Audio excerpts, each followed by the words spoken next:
Tom Fitton, president of Judicial Watch. What do you think of those 90 security officials signing their letter? I'm surprised it wasn't more. Look, the deep state is run by partisan liberal Democrats. The government agencies are staffed by people who mostly oppose the president, and especially a president like President Trump, who is a threat to the traditional foreign policy intelligence community scams that have been perpetrated on the American people for the last 20 years. So you've got an intelligence community that abused their power. So what are we to do with these people? They're the same suspects. I'm serious. I think they should never be permitted to hold any kind of national security post if they put the identity of a whistleblower above the public's right, the citizens' right to know and to evaluate and determine the credibility of such a witness against him. By the way, this is a third-party hearsay witness, so I'm not real sure why we would really care. But your thoughts? Well, this is the Alice in Wonderland approach, that these the Trump administration and Trump witnesses, that they would be questioned on allegations and attacks by anonymous people without a chance to understand where these folks are coming from, what they actually knew, what their agenda is contrary to the rule of law and the Constitution.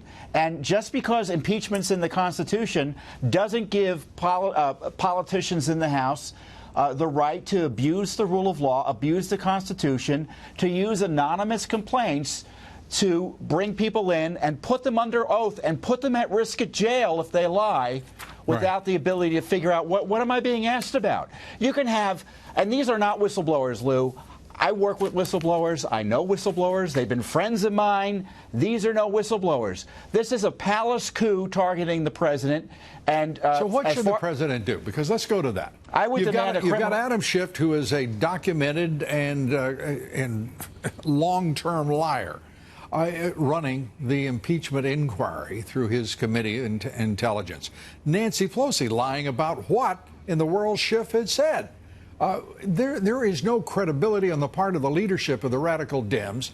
Why is this thing moving forward? Because, again, as usual, the accusers are the ones who have committed far greater offenses against, the American people here and law. Well, his Justice Department needs to figure out if any classified information was inappropriately handled here, especially in sharing it with Schiff. He should resist legally all of these subpoenas that are abusive. And frankly, he should double down on this issue with Joe Biden. Call back the Ukrainians and make sure that they're doing an investigation of the Ukrainian involvement in the 2016 elections. He can't tell them what to do. He can ask them, certainly. Well, and by ask the way, for an update. The attorney, I'm sorry? Ask for an update. Okay. The Attorney General also making very clear to a number of our allies that he needs cooperation to carry out his investigation. Are you more hopeful today than you were 2 weeks ago that Barr is advancing his investigation? Well, it's clear to me he's doing some type of review. My concern is, Lou, it's not a criminal investigation. I'm not seeing any indication. Don't even say that. Don't even well, think if you're aware of it, let me know about it. But the irony here is they're concerned about him even doing a review. This is me being hopeful. Well, he let Comey out, and I'm not seeing any indication anyone else is going to be prosecuted. But the Democrats don't even care. They're just concerned about being called out. We don't care about by the Democrats here. They've already shown their, excuse me, they've already shown who they are and what they're doing. They've taken themselves out of the consideration in this process as far as I'm concerned. Tom Fitton, thanks for being with us, as always. You're welcome. Thank you.